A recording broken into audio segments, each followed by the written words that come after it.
Welcome to Brave. Be inspired by the best leaders of Southeast Asia tech. Build the future, learn from our past, and stay human in between. I'm Jeremy Au, a VC, founder, and father. Join us for transcripts, analysis, and community at www.jeremyau.com. Hey, Benjamin, super excited to have you on the show. Thank you so much, Jeremy. I'm pleasured as well as looking forward to be of value to the folks who are listening to your podcast. Well, we've known each other for almost 10 years now, and I'm excited to share a story because I've really seen you grow, not just as a speaker, but as someone who's able to take that across multiple mediums and multiple platforms, as well as to grow in your own stature as a public speaker. And I think that's a really interesting take for many folks today. I'm looking forward to share the lowdown, the nuts and bolts, the behind the scenes if anyone's interested as well. So, Benjamin, who are you? Perfect question. I think if you ask me from the philosophical sense, that's a perennial question that I'm asking myself, who am I as well? And I think that's a great question, at least for a start, for inquiry. But anyway, and anyhow, what I do, I've been in the speaking, training, and coaching scene for the past 12 years.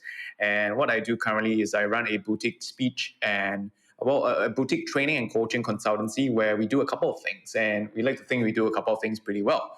The first part is in terms of pitch communications. We help anywhere from Fortune 100 to Fortune 500 companies, their leaders, or startup founders to perfect their speaking engagements. We help them to be authentic as well as effective on stage. So that's one leg of my work when I'm putting on my coaching hat or my trainer's hat. When I'm taking that off, I am a professional speaker. So pre-COVID, I actually had the fortune to fly to 8 different countries in Asia, where I was basically speaking to them about the potential of the upcoming workforce, millennials and Gen Z.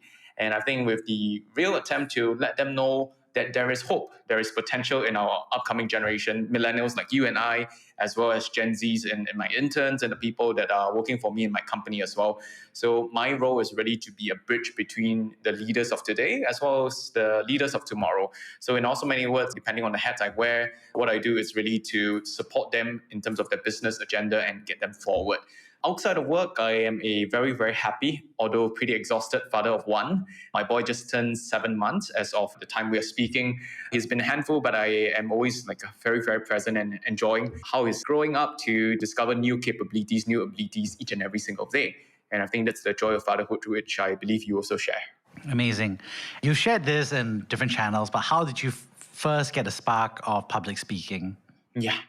The backstory, actually, if I had to go over there, it'll take a bit of time to unpack. So I think I'll do the very, very concise version. I hadn't been the typical person you expect to be on stage for the matter. So as a premise, from 7 to 17 years old, I was studying boys' school. And being in a boys' school, we all know that when boys are with boys and no girls, they don't give face. And I was oftentimes the butt of all jokes. I was much, much obese. And for that good 10 years, I was a serial bully victim. So I went through a lot of physical bullying, verbal bullying, a lot of emotional pressure or trauma, so to speak. And on top of that, I've always been very, very introverted by nature. So you wouldn't see me interacting with people whenever in large groups. I'm never the person, the boy or the man of the party. I'm always like a wallflower. I think public speaking came to me rather than I was looking for public speaking. I still recall there was one juncture when I was like a P5 or P6 when I would return home back from school and my grandma would force me to take a bath. But the reason why I wasn't wanting to go and bathe was that my eyes were totally glued to the television. And at that point, it was showing Mandarin debate. So in Mandarin, it was called 国际大专辩论会. So which stands for the internet and the intervarsity debates in Mandarin. And I think, something just called out to me because when I was watching them, I was looking at them and they were all so eloquent. They were able to have verbal sparring. They were able to use the beauty of language, although at that time I didn't really understand what they were saying. That charisma, that presence, the ability to command and work the crowds. That was a seed that was planted within and into me when I was 11 or 12 years old. Now, fast forward 10 years later, when I was searching and seeking my meaning, after a life coaching program that I took somewhere in my late teens, I discovered that although, and in spite of me going through all those a traumatic bully experience, I actually had a story to share. So one thing led to the other. I started to tell my story on media and people started to say, hey, You went through quite a bit, but seems like you've survived it all and you are able to tell those stories. Maybe you want to have more platforms to share, and people started to invite me one after the other. So that was like my story of coming out in a very story angle. And I turned professional. In our world, we call ourselves a professional speaker when people actually pay you to speak. So we are no longer like a hobbyist or non-profit speaker. I think my moment of becoming pro was actually when I was studying on an exchange in South Korea, and I received an email and I had an organization say, hey, we want to have you to share your story as well as to train our young people in public speaking. How much do you charge?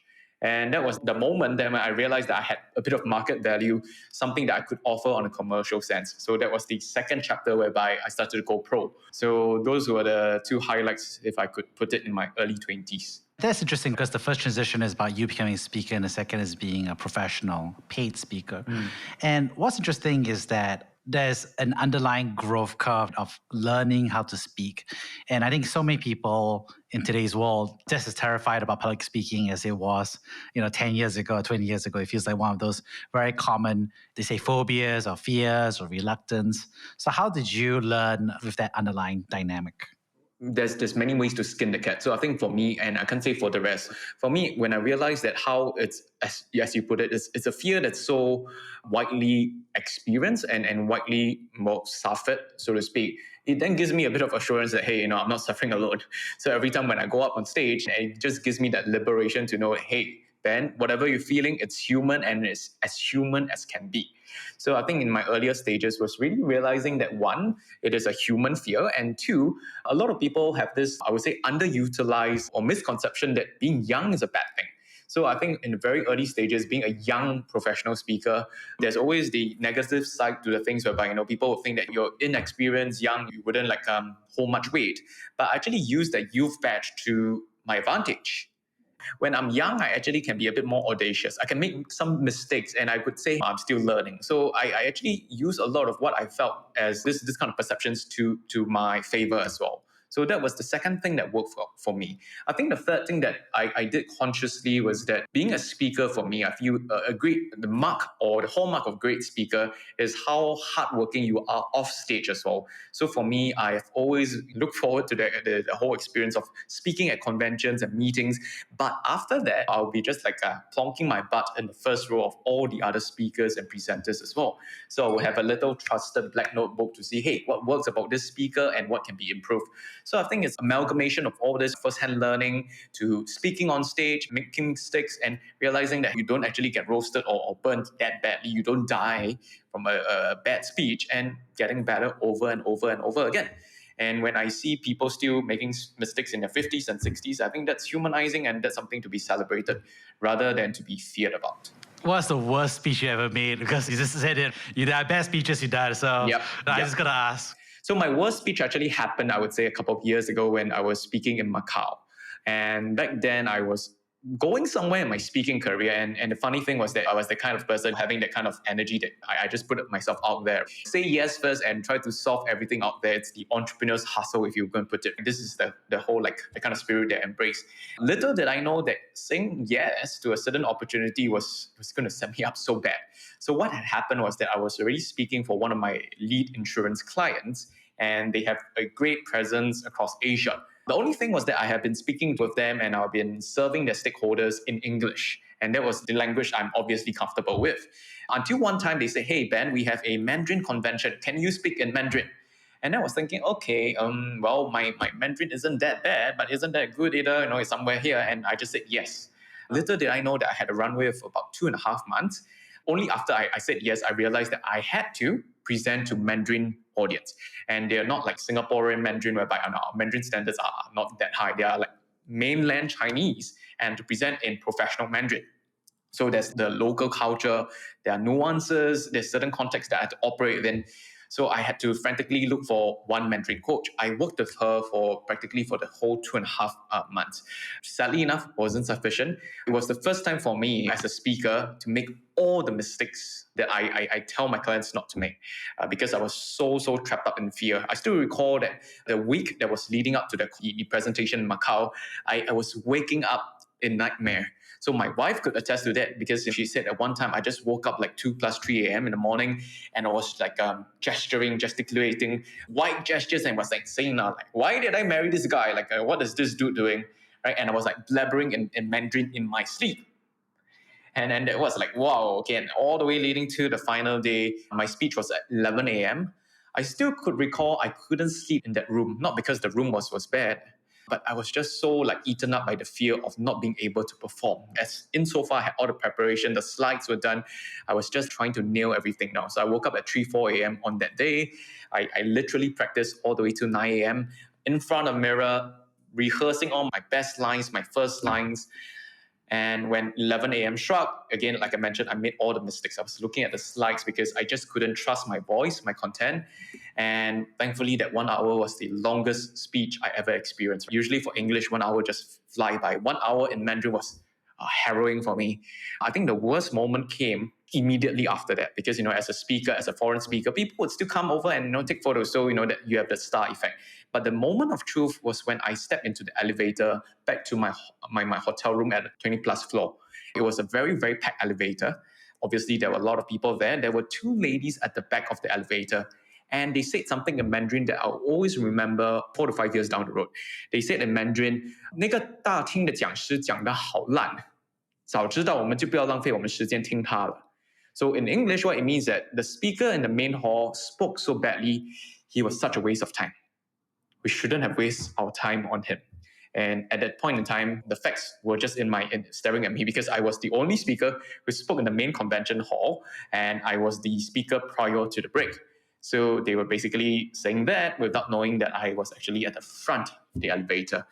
So that was my worst speech, I guess. I think, for me, it was like one speech that I always remember because it stung me so bad and it really tested me to say, Ben, do you really feel you're ready and deserving to go up any stages for that matter? Thankfully, the positive spin was that on top of my one speech, my Mandarin speech coach, I engaged another one from mainland China.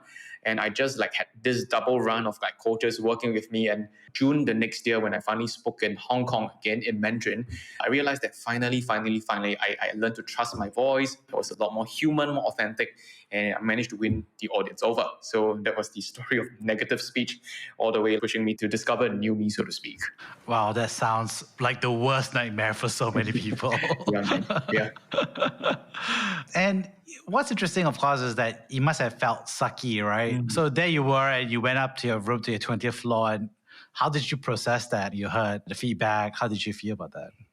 Well, I think the first moments, and I would share this sentiment as well, because I coach my clients, whether they're corporate leaders or startup founders as well. There are times whereby we're just not ourselves. There are times whereby we wake up on the wrong side of the bed and we say things that we shouldn't have said, even though our cognitive intelligence is telling us this is the ingredients of great pitch or speech for the matter. So I think the first very few emotions was I was beaten.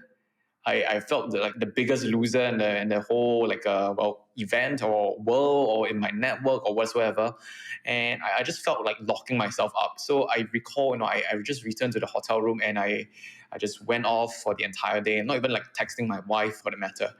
So for me, the processing of the emotions was strangely is just like me just letting everything and all the bad things just flow through me and feeling all those not so pleasant, not so positive emotions, and realizing that going through the downness and then later asking myself, okay, now that you've wallowed enough in self-pity, what are you learning from here? How can you use this as a way to fuel yourself for your next stage, your next speech, your next client? And again, I think I do not know whether this is a professional hazard for a professional speaker as well. We always believe, strangely, that we are a magnet for disasters. Why do I say that? It's professional speakers thrive on the big stage because we tell stories for one good part of our work. And every bad thing that's happened will always be a fodder for a good speech afterwards. So again, I do not know whether I'm cutting short my processing, but there was always that down, finding yourself, that you're telling yourself you screwed up. But again, being able to pick yourself up to realize that there's no perfection to be sought or to be desired on stage. There is only a better. There's no point being perfect, but being better each and every speech. So I picked up myself fairly quickly, and then that was how basically I rebounded the very same day. What's interesting is that, I've known you, Benjamin, for so many years now as a human being. And what's interesting is that when I hear other people talk about you, they either say oh, this guy is super amazing, like a demigod, or he's like, oh, Benjamin like totally oversells himself. And that's what I kind of hear on the side. And so I'm just kind of curious, what do you think about that sensation where people like really admire you or they're saying stuff about you? Well, I would say I'm lying to say that as speakers, you do not strive for validation. I think that there's a huge part, again, as people who come into this industry, because what kind of person logically would put yourself under the scrutiny of like thousands of pairs of eyes? So I think it takes a certain temperament as well as certain kind of character to even step into this industry. So I would like to say there's this part of for all speakers that want to be a showman or showwoman for the matter. But for me, I like to say that I actually do not like that part. I honestly do not like being under the limelight and being adored or idolized. I don't even know whether any persons would idolize me for the matter. But for me, I think every time when I go on stage I learn to be a lot more and a lot more like myself. So I think that's how I manage the kind of, if the word is called tension or if the word is called expectation. But for me to realize that speakers, sometimes we oversell ourselves. So for me, I make a conscious effort to just be myself and to let them know that there's nothing inherently better or different from where I am on stage and where you are in your audience seats as well. In fact, I always try to strike it up as a common understanding and alignment that me as a speaker, the only reason why is maybe I've done certain things that will allow me to be like a vessel of knowledge or vessel of experience that could otherwise, in sharing all this, challenge you or nudge you to do the way you do or live the way you live your life slightly different. But by no means am I better than you inherently. So that's how I try to sort of like close the gap, if anything. Yeah, so again, we all understand as a speaker entrepreneur, we thrive on creating a brand that precedes us. So that's the commercial, that's the functional. But I think for me as essence, as a person, it's always really just coming to terms, coming to the same level, and that's what works for me. What's interesting about that, of course, is that sensation is really the fear for so many people who are thinking about whether I should be a public speaker or whether I should share my story or whether I should be out there or excel or achieve, which is that fear of other people judging. So I'm sure you deal with that all the time with the clients you're coaching. How would you advise people to process that or think through it or get comfortable with it? That one fear of being judged by others, it's a very real and very commonly held fear by a lot of people. So when I'm putting on my coaching hat, usually I would take a very curious as well as inquisitive outlook to that. So for example, if I'm coaching you, Jeremy, I would say, when you tell me that you are fearing that people may judge you, can you tell me more about this fear? Who exactly do you fear being judged by? And oftentimes when I ask this question, it would go either deeper or it'll go in a way that encourages them to think of what are the judgments really about. So I think for me, when I'm being a pitch or presentation coach, it's really discovering the story behind the fear. And a lot of times people look at things from the surface because fear of public speaking, and they think fear equals to all that standardized fear, and hence to cure that fear is just one standardized cookie cutter solution, to which all the books in public speaking will say, imagine your audience being naked, put your hands this way. So it's very, how should I say, it's very functional, it's very, just a band-aid. But when I actually come from that source and I realize what's the source of each and everyone's fear, then that's a very unique take. So I think to your question, how do I deal with that is one, understanding the story of that fear. So I've had clients whereby they fear being judged, not just because of the current case at hand, but maybe when they're growing up, they grew up in a very harsh childhood. Their parents, for example, people they're close, their teachers, their first seniors or first few elders, actually penalize them or put them down in front of a public setting, in front of friends, family. And those kind of fears are what we call as traumatic experience, and they become imprints onto us. On a certain level, when I surface this to my students and my clients, they realize that, hey, what has been a fear for me all this while doesn't have to be a fear for me in the upcoming speech. So that's a bit of assurance. So in that sense, for me, it's always helping to challenge their mental and emotional conventions and say, hey, how can I create a new reality for you in this upcoming speech? Insofar that all these are, the kind of experience, the lived experiences that we've been carrying for decades. So that's one way that I usually deal, whether for myself or for my students. I think the second way to deal with judgment is use the logical route. That's an over-exaggerated fear because most of us are actually more concerned about ourselves than anyone else. So a lot of times we feel that people are judging, are looking at us. If we look at psychology, for example, there's this exaggerated bias in terms of us thinking that people are thinking about us. Whereas most people are just thinking about themselves. So I would usually, point them to some references on HBR, on psychological articles, and letting them know that, all your fears are common, but are pretty much unfounded. I think the third thing would be in terms of negating that fear of judgment is to really get a dose of reality. So every time when my clients go up to speak, I would say, hey, speak to at least 3 to 5 trusted people and ask them what works, what can be improved. And don't have all your voices recite up there in your head. Go and speak to people and find out the truth, the real story that has happened. And oftentimes when they actually do that, they realize that their notion of them being a bad or terrible speaker or lousy speech, it's such a gap between what people say, hey, that was decent, I got value, you're too hard on yourself. So it's about finding evidences to put them and set them onto the right track. For those who work through that fear, what does the right track look like from your perspective? I mean, right track obviously could mean like the right end goal, which is to be the world's best public speaker. But when you say right track, what would you say or show that the client is now in the right zone or on the right trajectory of improvement? So for me, I think it is one that you are able to forward yourself sustainably as a person. So for me, as a coach working with my students or my clients in their public speeches, presentations, or pitch, it's never to swing to either extremes. Like one, you don't think that, wow, you just crushed it. You can go in with your eyes blindfolded and then you can totally wing it. I think that's a delusion. But also not to the other extreme whereby you feel so paralyzed and so fearful of each and every presentation. So for me, I think what I do is I would always recommend my clients to record or video record their pitch. One is that it's not just for my sake, but it's for your sake as well. So as painful as it is, I don't know, Jeremy, do you watch yourself presenting or speaking for that matter? Do you listen to yourself? Yes, it's an occupational hazard, but not all the time. I would say maybe 1 out of every 10 video podcasts, I would have a quick peek here. Good enough. At least for my corporate clients or my startup clients, most of the times they never ever watch themselves. So I would then challenge them, if you never ever watch yourself, then how are you ever going to get at least a personal perspective of yourself? So one is, I think, to answer your question squarely, like what's the right way or the middle ground, I think is one, to develop a fair enough relationship with yourself. So one is, you need to oftentimes at least watch yourself and get into a reasonable terms and reasonable relationship with yourself to be able to believe what you say. Because if you're saying something and you're listening to that and you think that's BS, then that's pretty off. But it's also not to overly idolize yourself. So that's one point. I think two is to realize that you're always a work in progress. So each and every speech and presentation, I would do that for myself as well as to my students as well, to do a proper debrief. So what works, what can be improved. And oftentimes in the spirit of improvement and continual improvement, you'll find areas that are either glaring, whether in terms of pause fillers, whether in terms of energy.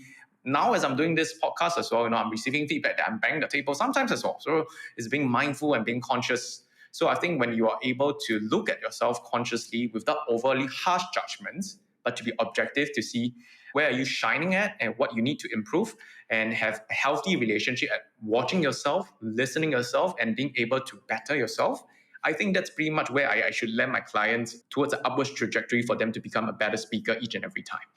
What's interesting is that as you build out this coaching practice on public speaking, I've seen that you've really innovated in what I call being across multiple channels.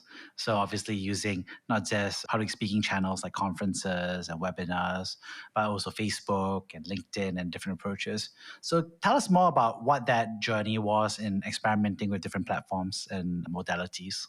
So for me, I guess if you're an entrepreneur or if you're a young professional who's listening to the podcast, I think from a very, very early stage, I realized that one, visibility counts for a lot of things in life. Or like it or not, there's this term called out of sight, out of mind. So for me, I recognized at a very young stage of my, speaking, training, entrepreneurship career, that you're only as good as the kind of impressions as well as the visible perceptions of you being put out there. So one, I couldn't directly compete with my peers. And back then when I was starting out in this training industry, it was rough, it was hard, it was difficult, because who would buy someone who's fresh out of college with spiky hair, mid-20s, where the average peer could be someone who's been like a communications expert. I've been speaking, I've been training people. I realized that I had to win on some levels. Otherwise, I couldn't even get my foot into the door and much less get the opportunity to work with clients. So for me, at the very, very start of my career, I realized that it's important to be visible and to be on some level omni-platforms and to be on the platforms that matter. So for example, I do not have as yet many clients or stakeholders on TikTok.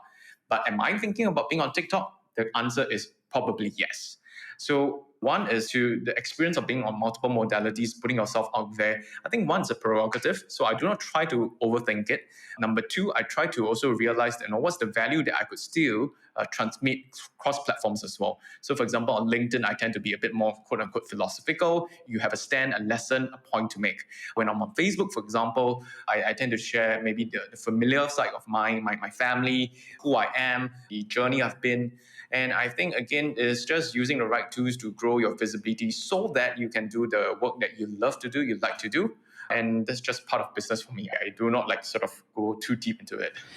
One interesting dynamic about it is that I've also seen you look at speeches that are being made in different dynamics. I really enjoyed your tear down of political speeches in Singapore during the last election. Tell us more about how you explored that series and what was your takeaways from trying that approach. For context sake for your viewers, during the last general election, I started off this very short pet project or passion project called Politically Speaking Singapore. So it's called PSS for short. I think I was reasonably inspired by how YouTube, there's always a YouTube video about another YouTube video. So someone's reviewing something, someone's commenting on something. And this is something that's so staple and common, right? Like commentary. So when you watch a soccer match, we have this hopefully smart enough or wise enough person, or at least someone who's giving entertainment. So for me, I realized that there was a lot of values and lessons to be had in terms of how our political figures were communicating as well. So I did one which was, I think, pretty well received. I wouldn't name the character, but she is a female general at the previous general election. So for me, it was I had a few intentions behind that. One was to really use everyday moments as teaching lessons, because I think sometimes we do not need to look to the West for answers. Because a lot of times when I'm doing speaking, training, and coaching in Asia, we always have this conception or misconception that the best speakers are always in the West, in the US. But I think in Singapore and Asia, they are great as well as very positive role models to learn from. But obviously what I was doing was more on the negative side. So anyhow, I realized that one, everyday moments. Number two, I just wanted to encourage and expand the dialogue of what it means to communicate well. So that was where I wouldn't say a tear down, but more like a blow-by-blow analysis of what was working. If I wanted to sort of achieve a better or persuasive effect, instead of saying this, how would I say that? It was quite a fun journey for me to produce that series. And I think as a result of that, I managed to get a new client as well. So it wasn't just for hobby's sake, but it's a bit of strategic reasons as well. So that worked out for me. You mentioned something interesting, which was Asian role models for public speaking. I'm so curious about that because they're so true. If you ask me right now, off the top of my head, who are the role models for public speaking, I'll say Martin Luther King, JFK, at least those are the top two off the top of my head. Obama, Steve Jobs. Yeah. So a lot of Western role models, especially for people coming from Southeast Asia. So who are the regional or local benchmarks or role models that people could turn to for public speaking? When we look at the West, those are the usual household names. But I think increasingly in Asia, whether it's more of entrepreneur or corporate leaders or even individual personalities, I'm seeing a surge of people just using very plain media platforms like TikTok to voice themselves and to basically share the perspectives. But if I'm going to answer your question squarely, the person that comes to my mind is actually the founder of Evolve and One Championship. His name is Chatri. Backstory, yes, he did study in the States, but he's a Thai by descent. And I especially like that he has a very Asian outlook and take to the way he runs his business as well. So it's never for example, sometimes when I see US speakers, I'm generalizing here, sometimes when I see US speakers as well, there's always that being brash, being aggressive, being bam, bam, bam in your face. When I hear Chatri, he speaks with a lot of humility. And I again, generalizations here. There isn't a Asianness or Westerners for that matter. But I feel he is a great Asian speaker that I look up to because I think he embodies a lot of the Asian story, the underdog, if you would. How, for example, he had to go through a lot of trials and tribulations in his growing up years. He talks about his stories, how he was struggling in Thailand and Bangkok. and he brings that out. He talks with a lot of Asian outlook as well, so using Asian proverbs. So I think we go down to rhetorical devices, and many times he is also not that, for example, again, in your face, very, very measured as a speaker as well. So those are the things that I feel stand out for me about him. That's a great example, and I think he's an awesome speaker. I got to hear him a lot more actually back in the boom days of Clubhouse. I think it's where I got exposed to his short form public speaking. And after that, I think I was able to see a little bit more of his long form after that. Great guy, Harvard MBA. Starting to wrap things up here, I'd love to ask you, Benjamin, could you tell us about a time that you were brave? Well, I would say the moment that I felt really brave was me not giving up in that hotel room when I told you about the story that I had a speech that totally bombed. For me, that was one of the, I would say, the lowest moments of my professional speaking career, because I literally fell on my face flat in front of about 400 plus audience as well. And they had high expectations, but I just couldn't deliver. And for me, I think bravery, if you look at bravery and what bravery means, it means a lot of things to different people. So some people think that bravery means that you need to have leading a lot of people, going through a massive, huge endeavor with running a big corporation. But I think for me, is being brave for me in that notion that was my lowest, most humiliating and most confronting moment. But I told myself that if I could live past today, I can live past another day. So that was, I feel I hadn't given up on myself, and I could take the easy way out to say, let's just do English professional speaking, which is what I'm being booked for. I could be comfortable with that. But for me, one part of me just didn't say no. And I hired a second Mandarin coach, and I pursued that. I listened to this China app called Himalaya, which is a Chinese podcast app, 30 minutes every day for a good 6 to 7 months without fail. And for me, being comfortable in the uncomfortable, in the professional sense, and in that trajectory, even putting myself out there, and I was marketing myself after that to say, hey, I can and I will speak in Mandarin. I think that was a moment that I felt I was most recently braved. Amazing. One thing you shared consistently is you said the phrase never say no, and you said that multiple times in this conversation when you wouldn't say no for taking up your public speech, your first ever paid one, not saying no to the first Mandarin speech, and not saying no to your second Mandarin speech and trying again in Hong Kong. So what does never saying no mean to you in your context? I think never say no for me, it's so I wouldn't say it's absolute, everything I would say yes. Never say no equals yes. I think there are times where I definitely say no as well. So for example, if opportunities are not aligned to who I am, if I'm being asked to speak on something I definitely do not have any subject matter. So obviously I wouldn't go to a CEO conference and assume that I have the ability, the credibility, or the experience to teach people how to scale and grow companies. All those are clear no's for me. But I think in a domain where I feel at least empowered to say yes, is that I would ask myself, one, do I have concrete past as well as potential ability to make a difference for people?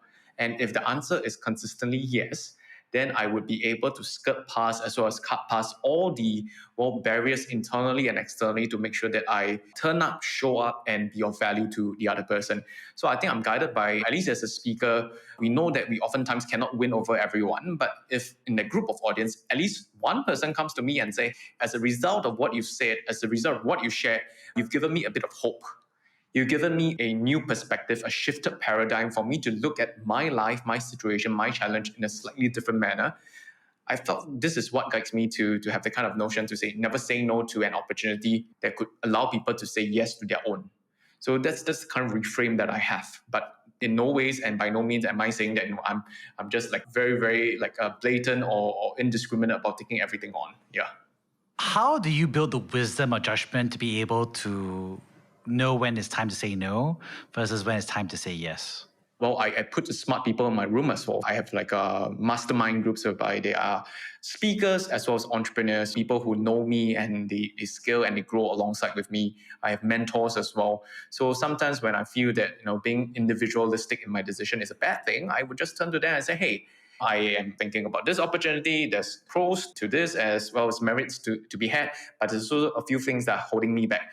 You knowing me and you knowing who I am as a person and where I'm heading towards as a growth trajectory, do you think this is something that is worth for me to take on? So I think, again, as a young professional, you needn't struggle or have all the answers out on your own. You should always have trusted and well-intentioned people to surround yourselves with and then hear it from the crowd. So that's a very simple, quick fix for me. So I never always assume that I should have all the answers on my own. If you could go back 10 years in time, back in 2011, travel back in time, where were you back then and what advice would you have given yourself? I was studying in my penultimate year, my third year of university. I was studying accountancy at SMU. And I think the advice I would tell myself is don't give yourself too much heat and pressure to figure it all out at once. Because I think at that point in time, I was really, really, disgruntled, for the lack of a better word. I wanted to figure out how my life and what my life was going to be like in the next few decades. So there's this call this quarter life crisis or the early existential crisis. So while my peers were all focusing and trying to get into the Big Four, I was asking myself, I know for sure I wouldn't want to step into the Big Four to become an accountant, but I still do not know what I want to do for the rest of my life. And fast forward, I think 10 years later, I'm pretty much a lot more ease. And I am comfortable not knowing everything. And I'm comfortable, for example, not knowing when my next client will come. I'm just having belief that if I'm putting myself out there with good work and good words from people who trust me, the right people will come by. The right opportunities will come right knocking on my door. So I think speaking to the Ben 10 years ago, it's really having that quieting down and quelling that the voices of anxiety, disgruntledness, frustration, upsetness. I was just this a bundle of mess inside, but maybe I sort of conceal it really, really well. And telling yourself that life happens in seasons. And if you are going to be in the season of harvesting, you will come to the season of harvesting. But if you're in the season of, for example, frigid cold, learn to realize that there are lessons to be had and lessons to be learned in a season whereby it doesn't seem like there's a lot of activity. So that's pretty much wisdom I have for someone, myself 10 years ago. Awesome. Wrapping things up here, I'd love to paraphrase the 3 big things I learned from you today. The first that I learned from you was really your career as a public speaker, about how you started out and how you also became a professional paid speaker. And also, I think there was a real moment of vulnerability about you sharing about your public speaking disaster in Macau. And thank you so much for being honest and real about what that experience was really like for yourself and how you felt it and how you processed it and eventually went on to do it again and better at Hong Kong at a second time.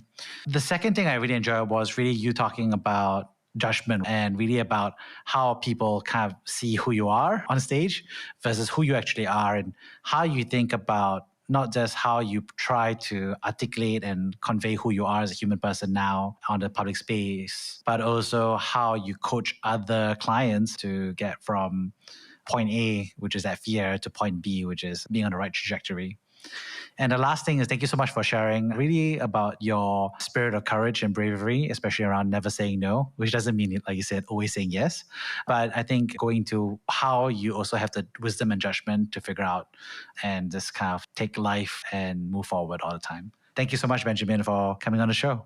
Thanks for having me, and the pleasure was entirely mine as well. Thank you for listening to Brave. If you enjoyed this podcast, please share this episode with friends and colleagues. Sign up at www.jeremyau.com to discuss this episode with other community members in our forum. Stay well and stay brave.